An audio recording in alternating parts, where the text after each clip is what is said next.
All right, we're recording here and we're recording there. Welcome back, y'all, to my journey through the Pantheos. I wanted to do something a little different this time. As you can see, I have my real camera equipment out this time. I'm doing a double camera approach here. Kind of cool. I moonlight as a filmmaker. Well, sorry, I moonlit as a filmmaker for 20-something years. And it's about time that I busted out some of the stuff for the YouTube channel, right? I put all this time and effort into my podcast. I have incredibly high standards of quality for that, and I just slap a low-res image on my videos and put my audio behind it and call it a day here for my YouTube channel. Anyway, so here we go. Hopefully this is going to be a norm going forward, is better quality for this stuff. Because y'all really do deserve it. I really, really found a home with the YouTube community here. Y'all's comments and y'all's support mean the world to me. And one of the sentiments that is echoed in y'all's comments is, apparently y'all really appreciate my openness and honesty about me and my journey thus far, right? And that's why I'm sitting in front of you today with this kind of intimate setup, because I wanted it to be intimate while I confess to you, some of the things that I'm struggling with right now. And, for starters, I want to just go right off the bat and say that if you think for a second that psychedelics cures depression or anxiety, forget about it. Freaking forget about it. It helps a lot. It gives you guidance. It shows you how you should act. But if something comes along, like you, you have a death in the family, like you lose your mom and your dad, God forbid, providing that you have a loving relationship with them. I'm so blessed that I do, by the way. If something happens like that, you're still going to be depressed. It's not a cure for depression. And, if one of them dies and they, I don't know, you're going to be anxious too, right? So, like, right now, y'all, in my life, right now, having had all of these amazing experiences on psychedelics and finding God and God showing me this new path and stuff that I'm supposed to be on, I'm depressed right now. Straight up. I am depressed and I am anxious. And the reason is, and I saw it coming, this whole concept of my new path, right? I was in a successful career in management consulting for 15 years, making really good money. And I don't know, the most important thing that has ever happened to me in my entire life happens, and I'm being called upon. I have some kind of calling to apparently share my story. And I don't know, I've started reading the Bible, right? And it's absolutely crazy to me, because the Andrew from 2 years ago would be looking at me like, dude, like, what? You're reading what? It's like, I can't believe that I'm reading the Bible, but I read the Bible, and I've read a lot of passages. I think it was in John, the book of John, that was talking about, like, it's your mission as a Christian, which I am now, having seen Jesus Christ, y'all, like legit seeing him. I'm going to show the picture again right now. This was a real picture, not manipulated in any way. And we'll come back to that picture. Okay? We're going to do a deep dive on that picture here in a little bit. Because I know a lot of you don't see what I see. But hopefully I can show you what I see, and you're going to be like, whoa. Because whoa is all I can say. Anyways, what I've read in the book of John, and I'm sure in other books, I'm only 2 books into the New Testament right now. I'm starting with the New Testament. But what I've seen echoed a lot is that it's our mission as a Christian to spread the word of God, and consequently Jesus as well, right? And that seems to be through the midst of all of the stuff that I'm trying to figure out, like, hey, what's my new path? What does it all mean? What have I been called to do, etc., etc.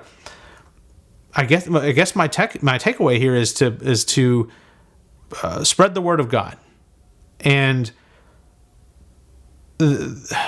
I have to do it my way. I am not ever going to do it your way, or anybody's way, right? My experience was my experience, period.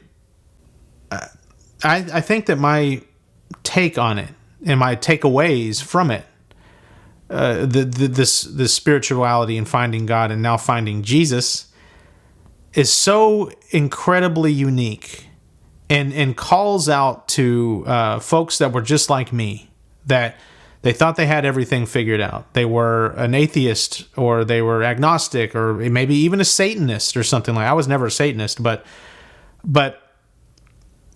to me, what I'm doing confronts those long-held beliefs that one may have, right? Because make no mistake about it, disbelief is a belief. You may be agnostic, right? But all that is an empty cup, as I mentioned, and that cup is going to be filled with something, whether you like it or not. And so that everybody has a God-sized hole in their heart, or is a God-shaped hole in their heart. I don't remember what, but something's going to fill that hole, right? And let's hope for your sake that it's God, because if it's not, I've already told you all of the pitfalls and nasty things that happen to you when evil creeps into your life. I needn't go any further. It wants you dead. It wants you and your family dead. It wants... I could keep going on. It's not a pleasant thing. Don't do it. Don't do it. Find something to believe in. And that's what I'm saying here, is that I feel like that my channel and my experiences challenge people's long-held beliefs about certain things. And I have been on the other side of this coin deeply for so long, y'all. I could tell you, I could have a sit-down conversation and talk shop with any theoretical physicist you can throw at me. I mean, I'm not going to be in there drawing out equations with them.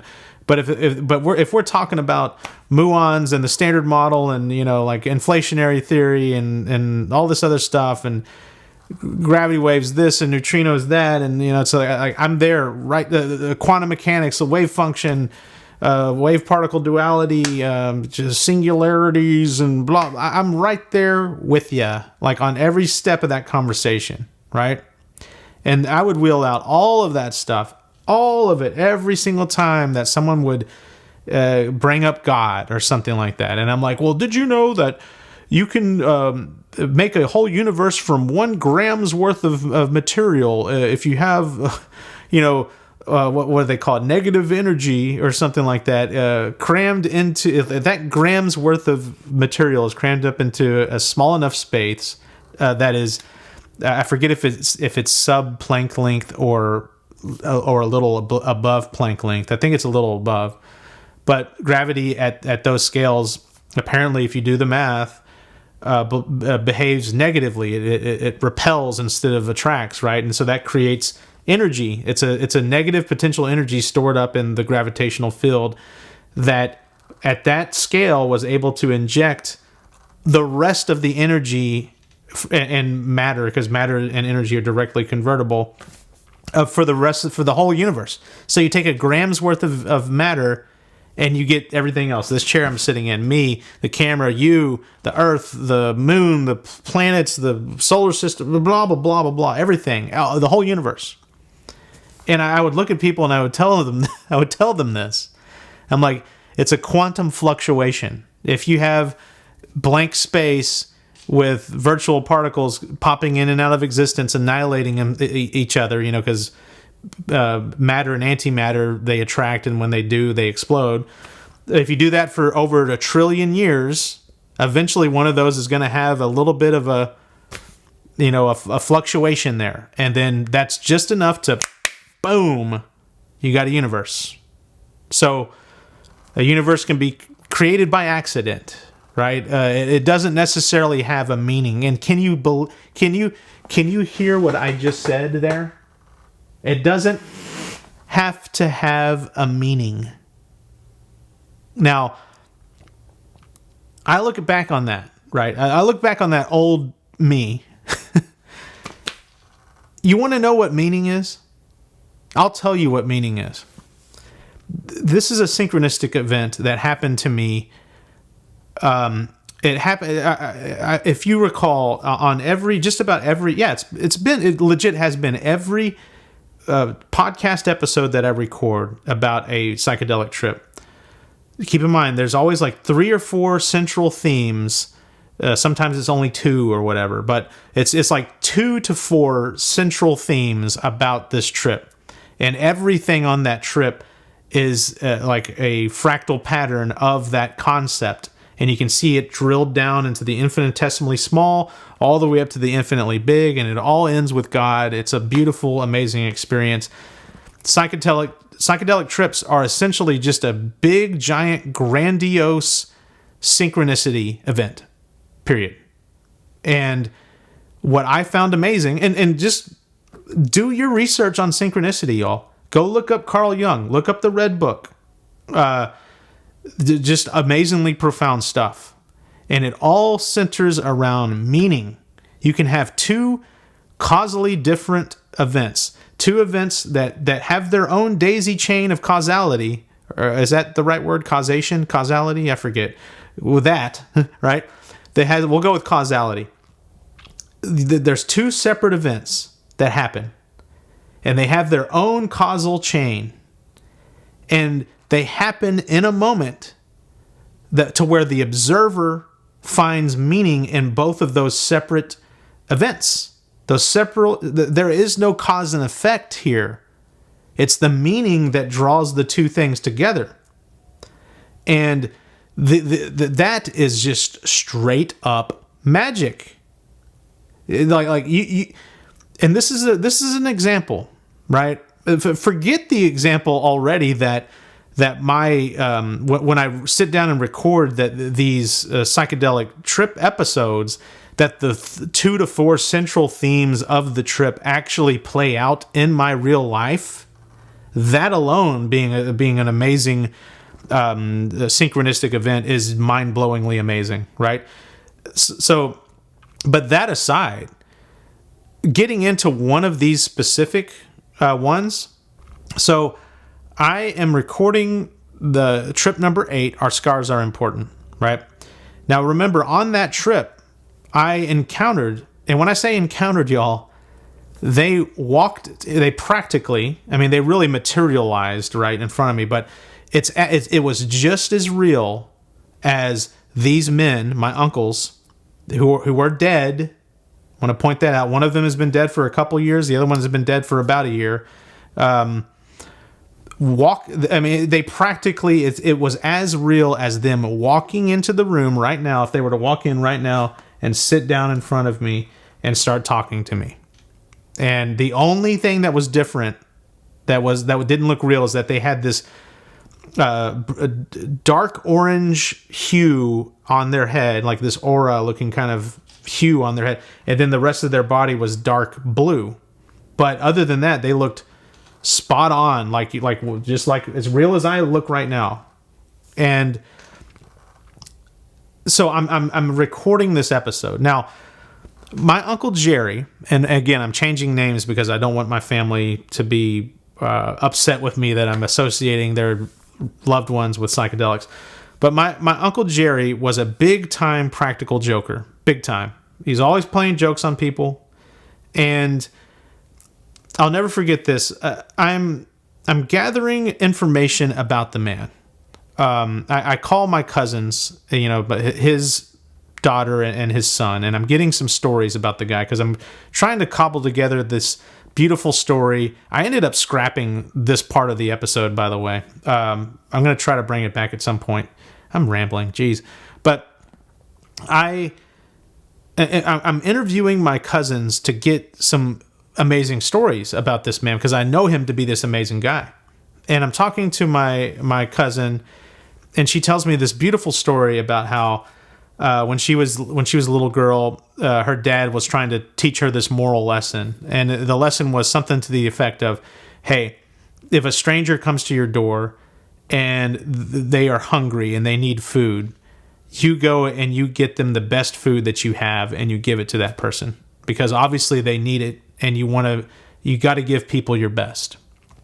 And so he said the same analogy with like a jacket, right? He says, if another person comes to your door and they're cold and they need a jacket, he says, you go and you give them your favorite jacket. And apparently my little cousin, was little at the time, and she had this like bunny rabbit jacket that she really loved. And she's like, "But Daddy, my favorite jacket is my bunny rabbit jacket." And he's like, "That's the jacket. That's the jacket that you give the person." And I'm choking up right now because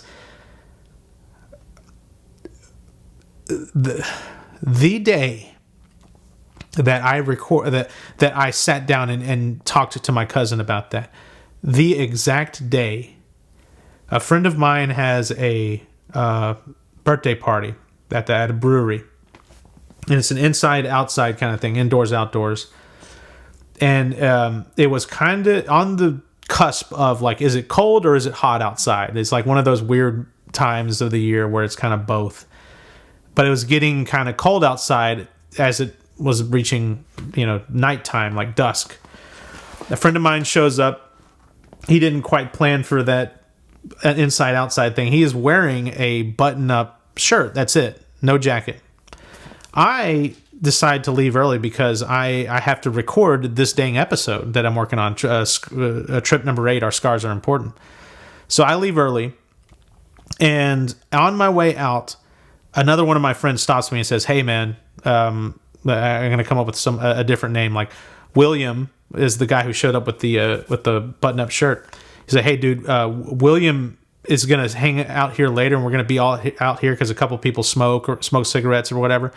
He's cold, man. He's like, "Can he borrow your jacket?" He's like, I'll give it right back to you. I'm going to probably see you like later this week." And I start to take my jacket off, right? I'm starting to take it off, and I'm like, "Dude, I love this jacket."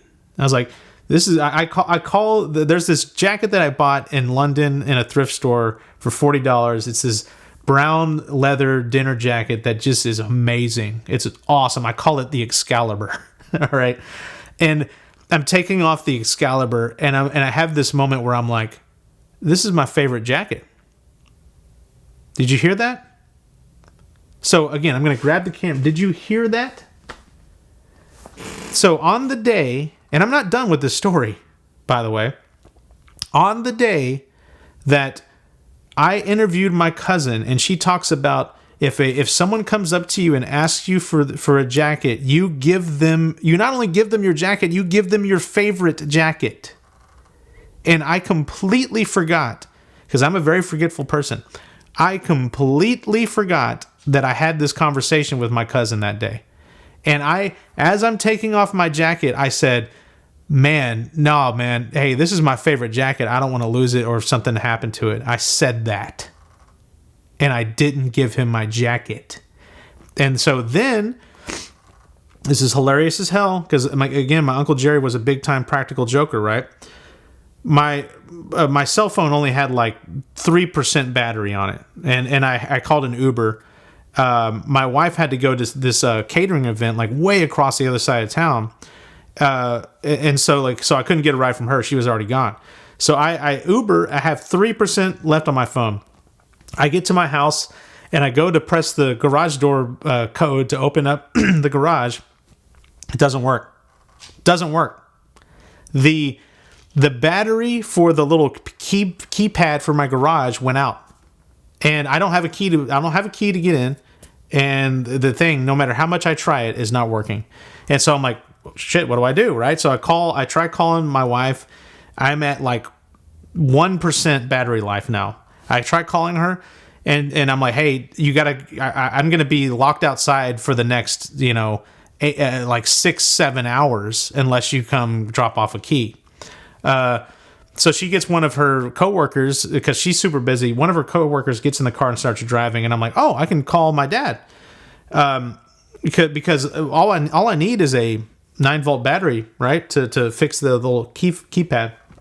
So I call my dad.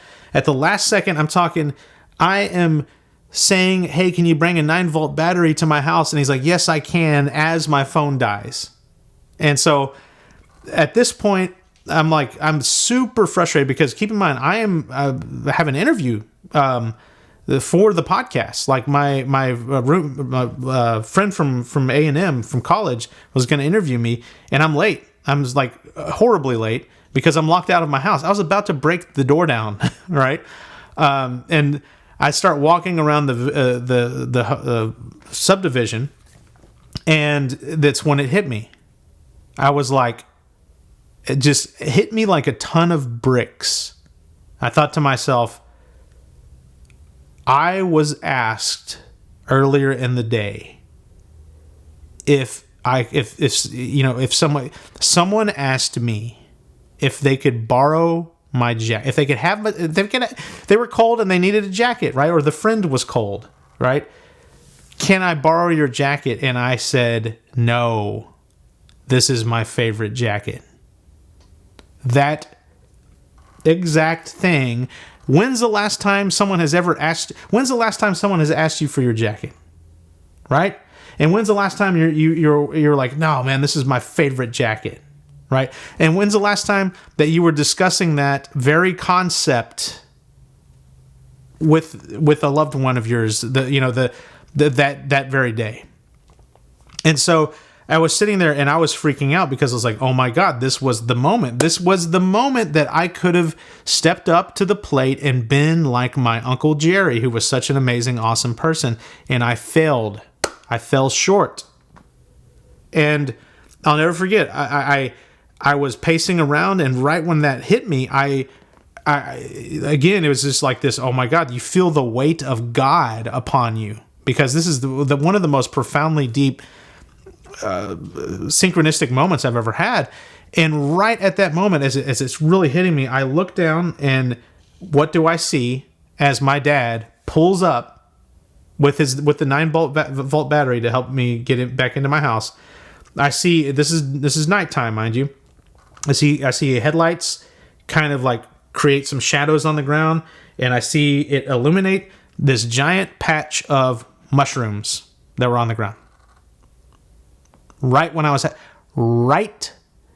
was having that thought. I wasn't tripping on ayahuasca on trip number 8 when I sat down and hung out with my uncle. I almost said his name. My Uncle Jerry.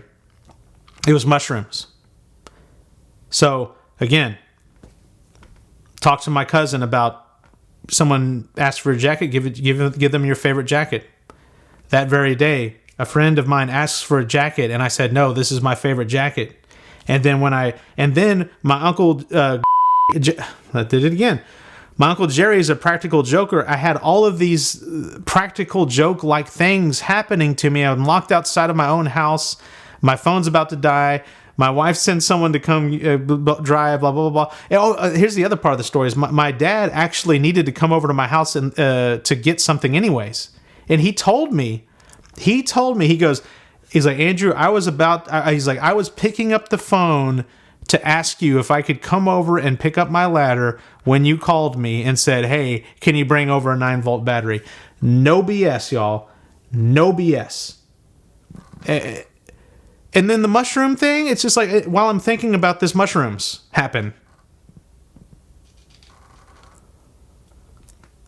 I look back at the old me, and the thought that there is no meaning. I mean, going back to the whole inflation theory, the Big Bang, right?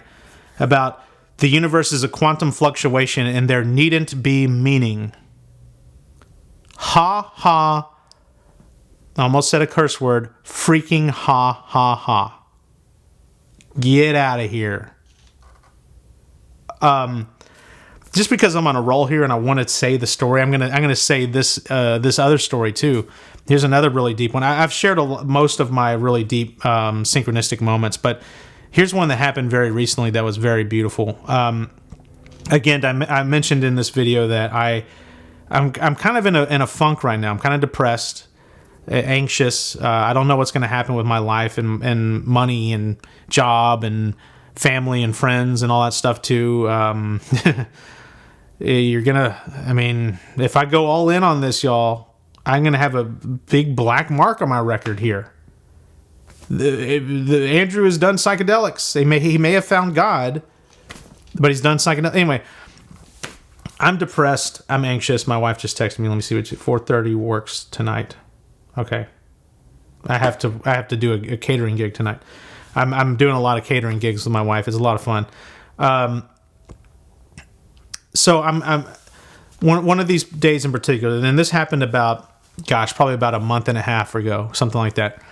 I'm particularly depressed because I see all these areas in my life where I'm falling short, and I'm not being the man that that a post spiritual awakening and recent Christian should be. And I'm on top of that, I'm not really not pulling in much money, and I'm sitting around the house and I'm very depressed. And my wife, who is the most sprightly cherub you've ever met in your entire life, like, she is constantly always smiling, always cracking a joke. If you are upset, she is going to be going out of her way to make sure that she puts a smile on your face and makes you happy again. And so there I am on the couch in a funk. My wife asks me what's the matter, and I'm like, it's just rough times. I'm sorry, blah, blah, blah. And she starts like playing with me, right? She starts like doing like, just like teasing me, if you will, in terms of like saying a little joke, and then she'll come over and like literally tickle me. And she loves to torture me. Like, there's another thing she does. She likes to pinch me here. I'm not going to go into full detail here, but she likes to pinch there and, like, the old twister thing or whatever, blah, blah, blah. And she loves to torture me. But it's a lovable, fun torture, right? And she's always smiling. And so she's doing that to me to get me to cheer up. And at first, I'm just like, I don't want to be cheered up right now. I want to be upset and in a funk right now. And she's just relentlessly tickling me and pinching me and stuff. And it starts to work. And it starts to work because not only is she making me happier, but I had this unbelievably profound moment where I recognized the humor. And on trip number 5, the answer, I was right in there, actually, right back there in the restroom on ayahuasca. You have these terrible side effects with your gastrointestinal system. If you want to have, anyway, so I'm in the restroom. I'm talking to God, and God is cracking these jokes with me, and He is just throwing out some zingers that are making me laugh so hard. It's the hardest I've ever laughed, and He keeps like nudging me with the punchline, and it's as if someone said something extremely hilarious, and then they just kept saying that punchline over and over, and you're just like, stop, I know it's funny. And it's as if you're being tickled. And right when you're like peeing yourself, he's like, okay, I'll let up. And then he keeps at it again. And like, I had to stop God and say, would you stop, please? You're torturing me. Like, I need to get some catharsis here, right? In the moment when my wife is trying to cheer me up like this with this torture, I felt that exact humor that God has.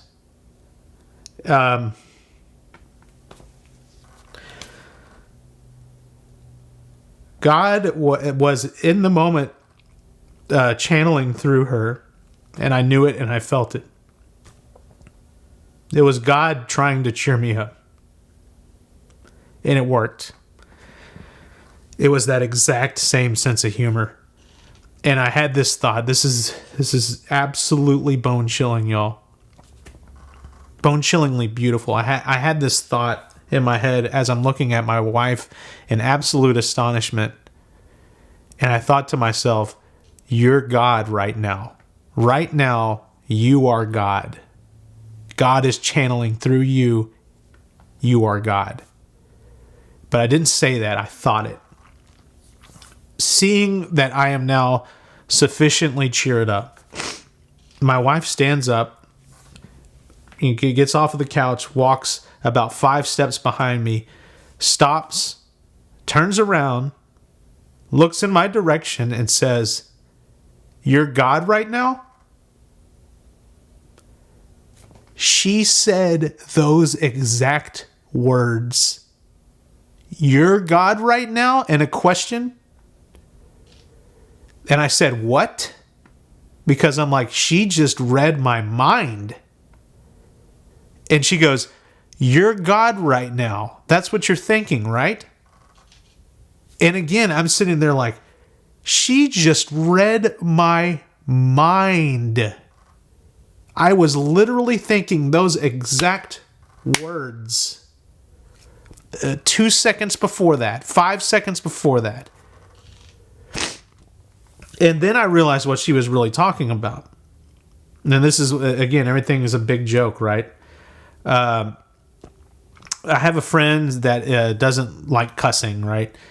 And he always throws out these phrases that are like Jiminy Christmas or whatever kind of thing. And one of the things that he said one time that cracked me up was he didn't want to say, "Oh my God." He said, "Oh my gosh, right now. Oh my gosh, right now." And I was like, that is the most like, I don't know. I'm thinking about like the most like Gen Z or whatever. Those are everyone was hating on millennials for the longest time, and now they're like hating on the Gen Z. I think it's Gen Z. I can just see like a Gen Z person like on their phone like, "Oh my gosh, right now." Becky, just like, "Oh my gosh, right now. Oh my gosh, right now." And so it stuck.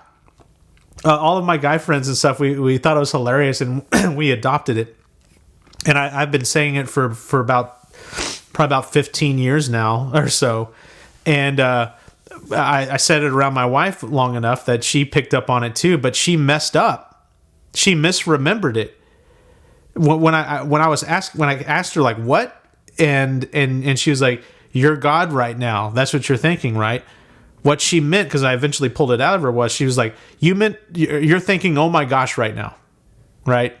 But she flubbed it up and she said, "You're God right now." And so she really did intend to say, "Oh my gosh, right now," but it came out, "You're God right now." And that's hilarious because I know what it truly was. And this is where God comes in and touches your lives, y'all, in ways that you don't understand. And I think I kind of understand it, but it's going to be one of those things that I'm only going to understand like this much of it, that much. What I understood and took away from my 2.5 hour long discussion with God on the toilet, which is, first of all, just a hilarious joke right there. I mean, that's such a great joke. For me, the clearest path to God to where you can sit down and have a conversation with him face to face is ayahuasca. The number one side effect to ayahuasca is poop. And here I am. God, I hate talking about poop and stuff, but here I am pooping, and God shows, and I have the most profoundly beautiful moment of my life with God pooping. That is comedy gold, y'all. And so, but regardless, while I'm sitting there talking with God, and God is communicating to me that life is a joke, and there is so much to that life is a joke thing that I left out accidentally, by the way, because I didn't remember it. There's so many things that happen that you don't remember at all. Or you do remember it, but in the moment, in your interview, you don't recall it in that moment, right? And so God is sitting there and he's telling me life is a joke. And I initially am like, "No, I don't believe you." But then he rolls out the whole fractal pattern of down to the most infinitely small to the infinitely large, that everything is a joke. Everything is a punchline. And everything has a punchline. And so think about that for a second. I am a punchline to someone else's joke, right? But someone else is a punchline to my joke. And every single tiny little thing, this mouse here is a punchline to a joke and has a punchline for its own joke.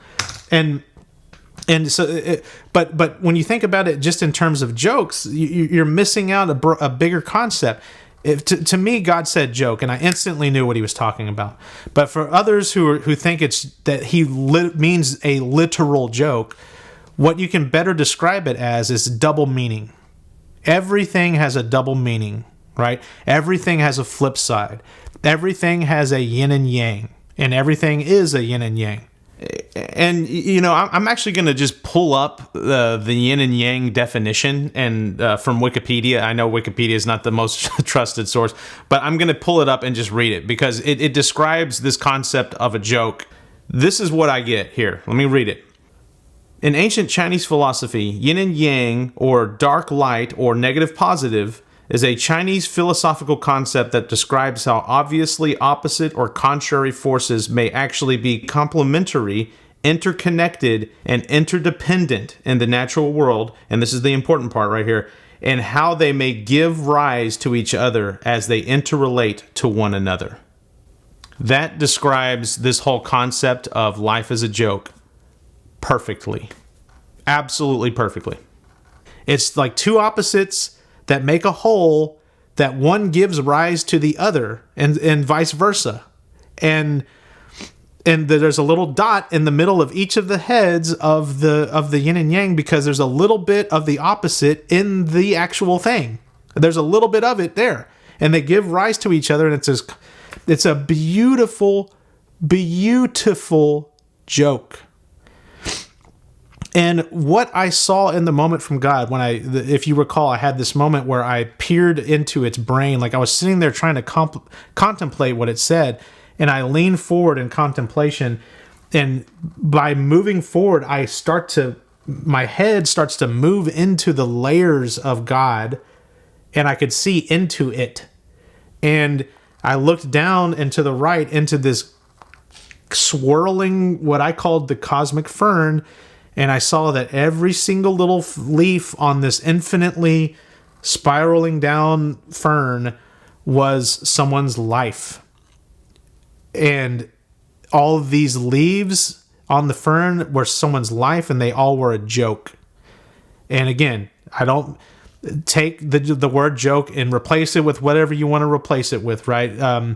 That means kind of the same thing. I mean, don't replace it with anything, but replace the word joke with a beautiful poetic metaphor, or a double meaning, flip side, yin yang, whatever you want to call it. To me, I'm going to call it, from here on, I'm just going to call it a joke. Okay.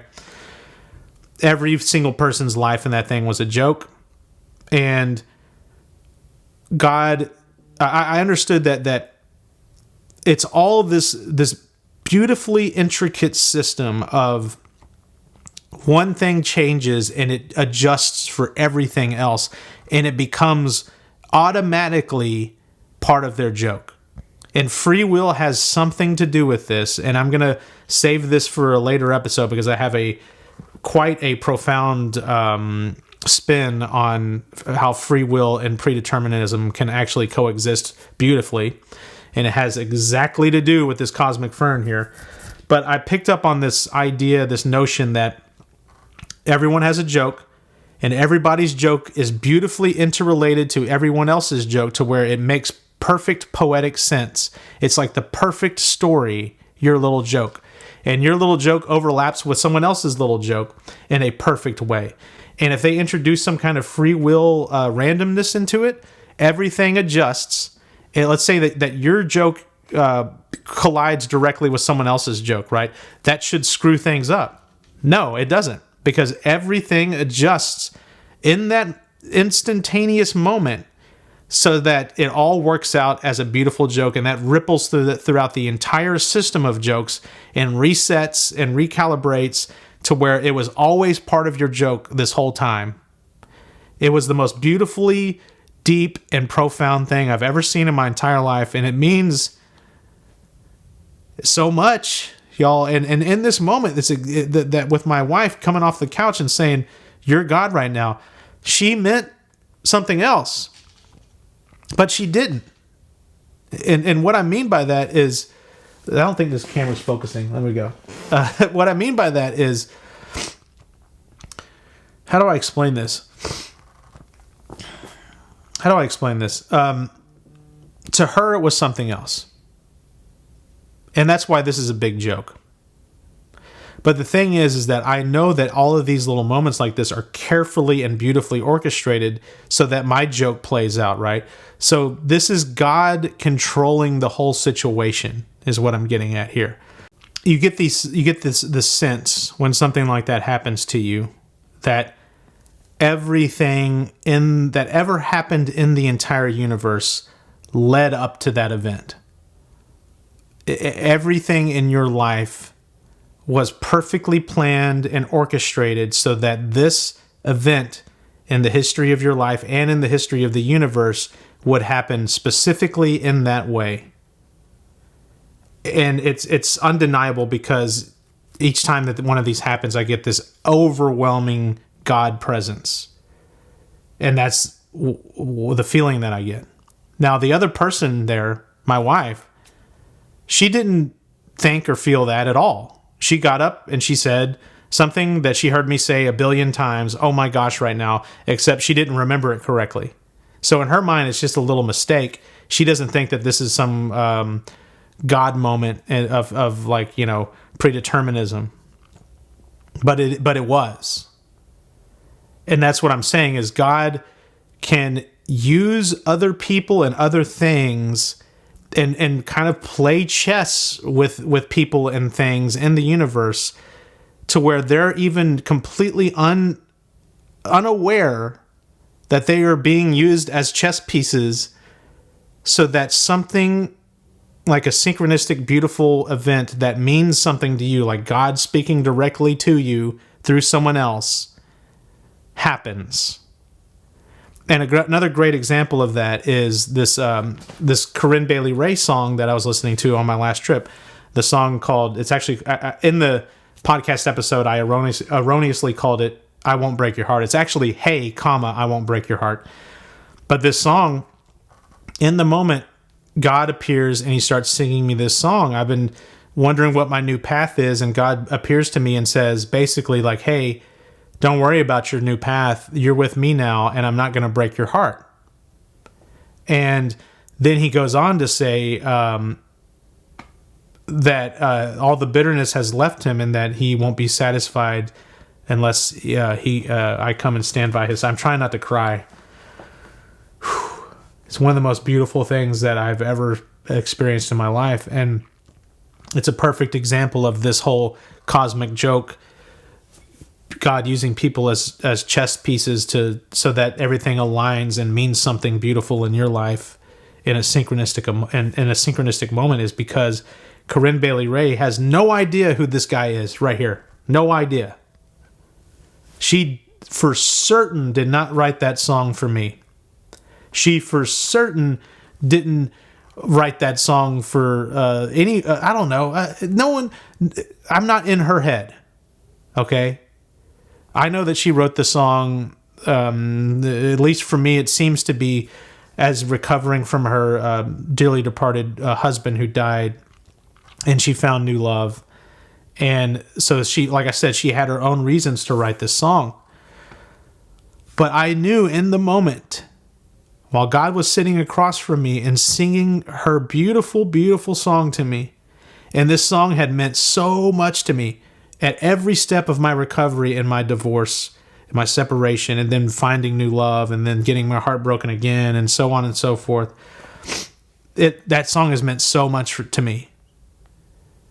And then God shows up and sings to me the song that has the most meaning that I've ever listened to in my entire life, sings to me.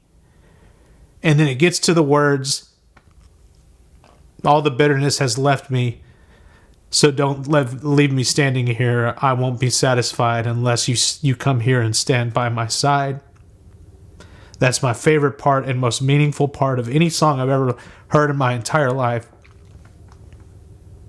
And God was singing it to me, letting me know that he needs me.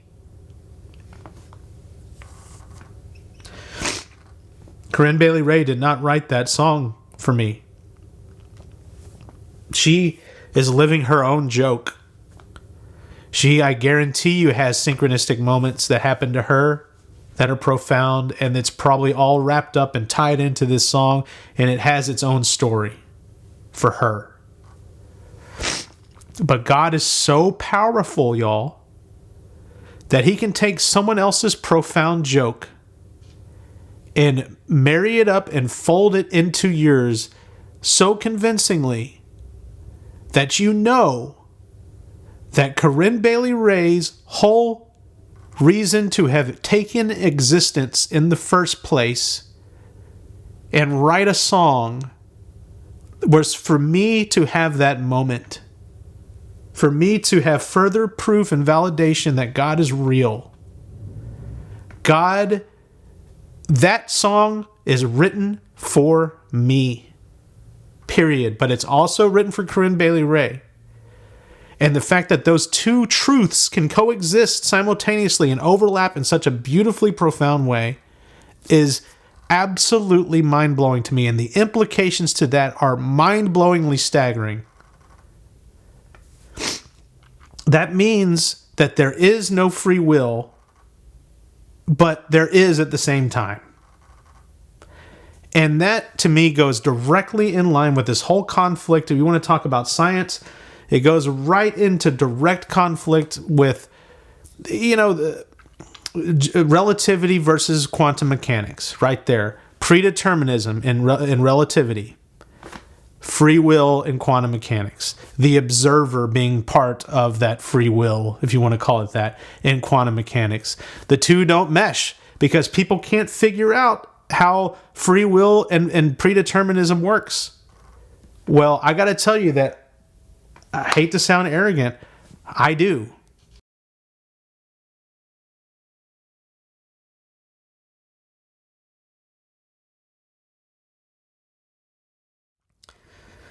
Why am I talking so long about all this stuff? It's because, number one, I didn't have a plan for a lot of stuff. But I didn't have a good solid plan for the prelude episode, or sorry, the unpacking episode for trip number 9, our path, the path. And I started doing this one episode about synchronicity and Carl Jung and Dimebag Darrell again and Pantera, and it wasn't really popping, it wasn't really clicking. And I'm a big critic of my own work, and so if something is not working, it's not popping, it's not clicking, it's done.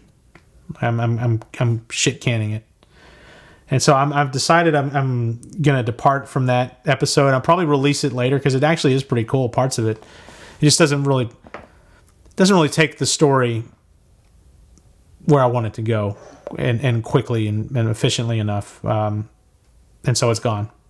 And I was like, what do I do for a unpacking episode? And I landed on just sit in front of a camera and tell people what you're going through and what your thoughts are about what you're going through. And I can tell you that I, just like all of the trip episodes that I do where I happen to seems to always play out, the central themes of it seem to always play out in my real waking light of day life. It's happened now again for trip number 9. If you recall, I referred to trip number 9 as a flubbed attempt, a botched attempt, whatever you want to call it. I didn't know that, the whole reason I wanted to go in was because I wanted to get clarification on what my new path was. And I didn't think that I dove deep enough in trip number 9 to figure out what that path was. But in reality, when I think about it, y'all, it's really clear what my path is. I have to step back a lot of times and remind myself of these amazingly beautiful, awesome, crazy deep things that I've experienced on psychedelics and thereafter with all the integration and the synchronicity. And it's very easy to fall back into your humdrum life and forget the miracles that you've witnessed. And if we want to talk about like Jesus Christ, right? If you are to believe what's been told in the New Testament, then he was out there performing miracles in front of thousands of people. And people saw these miracles happen. Thousands of people. And yet he only ended up with 120 disciples at the end of the day. That means that there was a huge chunk of people that saw actual miracles happen. They saw someone get rose from the dead. They saw someone that was blind, they can now see. Someone who's crippled that can now walk, etc. Turning water into wine, walking across water, the whole fish and the bread thing, like whatever that, I forget the full story there, but they're seeing these miracles happen. And maybe some of them in the moment are like, I don't believe what I just saw. But maybe there was a big chunk of them that were like, what I saw was a miracle, and they're blown away. But then a week later, they're back in their humdrum lives, and they've forgotten it. They get sucked back in. And I have to sit back and pinch myself and think about all of the things, all the amazing, the conversation with God, the looking into the fern, being dropped into hell and being rescued by God, and him showing me that I have the courage and strength in my own self to stand up and do something, and that kind of thing. And y'all, I'm just going to make this very clear and concise. I saw 4 amazing signs of the cross. Was it 3? Either way, I saw multiple amazing signs of the cross in very incredibly, beautifully synchronistic ways. And I did this a little earlier. I'm going to do it again to emphasize. I saw Jesus Christ appeared in my shower. I know that sounds crazy. You're looking at a picture of it right now.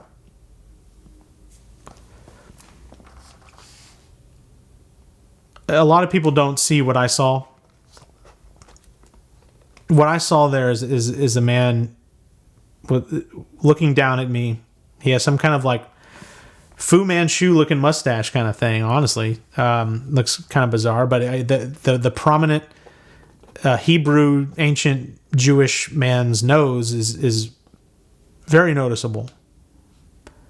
Looks like an ancient Jew, like of that time period. And when I'm thinking about Jesus a lot and seeing signs of the cross, and there's no one else it could be. There's no one else. And to me, that is somebody. And I know some people only see the tiny little sliver of the face. I see a full-on person. I see like an ear. I see a neck. I see a shirt. I see something that is almost looks like a knee. My friend made this beautiful picture of his interpretation of it, which is beautiful. I didn't really have the heart to tell him that it wasn't quite what I saw, because I'm not one to look at someone's beautiful work and say, no, I don't have the heart to do that. It's absolutely beautiful what he drew. But what I saw was a guy that it almost looked like he was wearing some kind of cap, almost like a skull cap, almost, in some kind of weird way. And I see like a sideburn, and I see an ear, and I see a neck, and I see a shirt. To me, it was a full-on beautiful image. I saw Jesus Christ. And I know it was him because I know what happens to me in trip number 10. Trip number 10, when you hear that, you're going to be freaked the heck out. Dumbfounded. There's something that happens in trip number 10 that is so deep, profoundly deep, beyond words deep. And it's a synchronistic event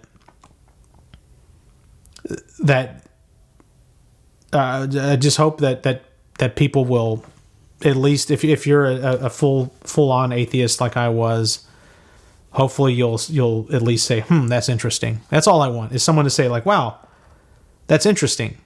I'll have to think more about that. If I can convince you that it was straight up God and Jesus, then awesome. But if I can at least get you to think, that's interesting, that's all I need. And that apparently is my calling.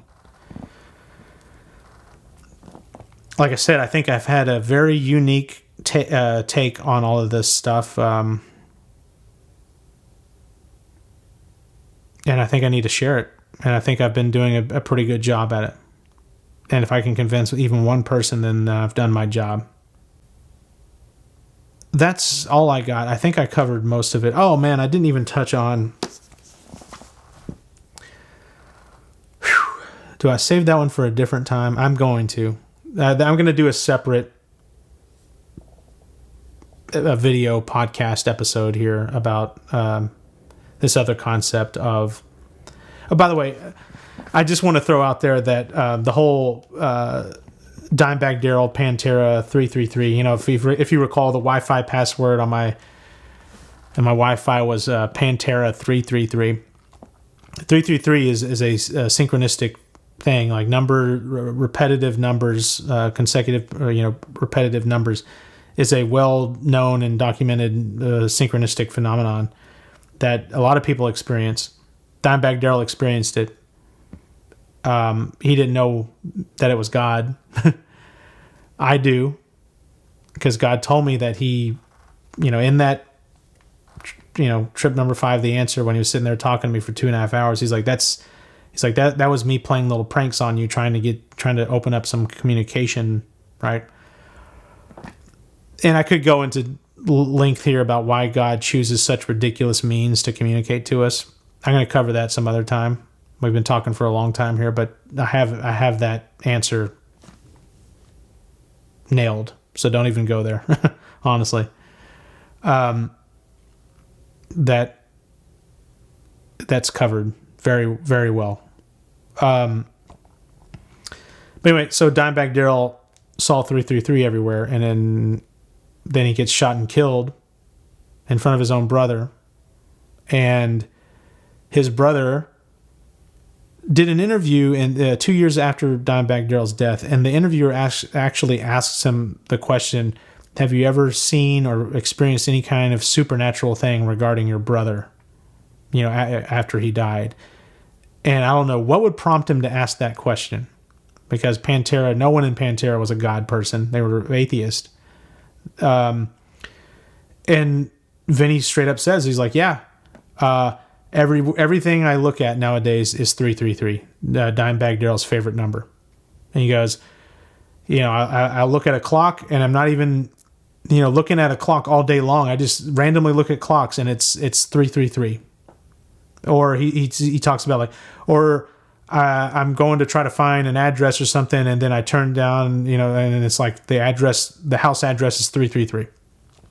And he's like, everywhere I look, I see 333, and I'm not even trying to look for it or whatever. And he says that he thinks it's Dimebag reminding him that he's still around. And I'm like, dude, you're an atheist. If you're an atheist, you therefore kind of probably follows that you don't believe in an afterlife. Well, you just admitted to it. And I'm not calling Vinnie Paul out, because he's dead. He's dead too. He can't defend himself here. But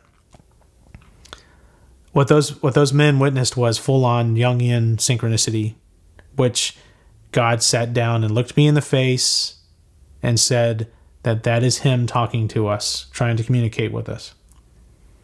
That was going to be my whole unpacking episode that I was working on that I've now scrapped. I'm going to release it at some point because it still is really cool. But that was going to be that whole thing. And I'm going to do another one here because it would take too long to get into right now. But I'm going to do another episode where I talk about this concept of the whole of society needing to pull itself out of hell, essentially, and align ourselves with God and what that is like.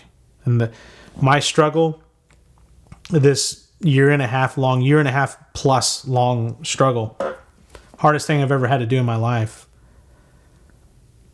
recovering from nihilism and finding God.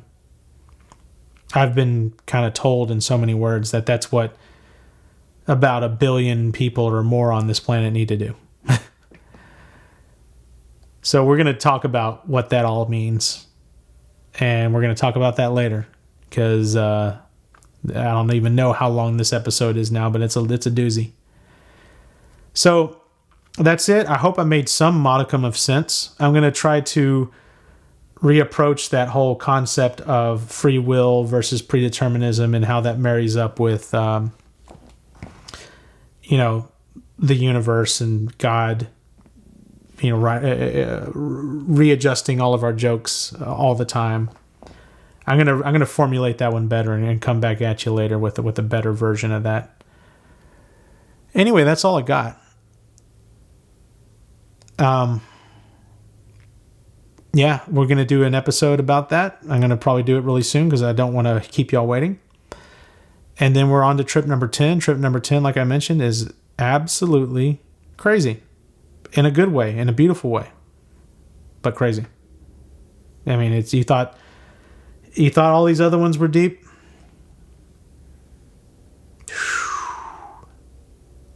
Anyways, peace out. I love you all. Keep commenting.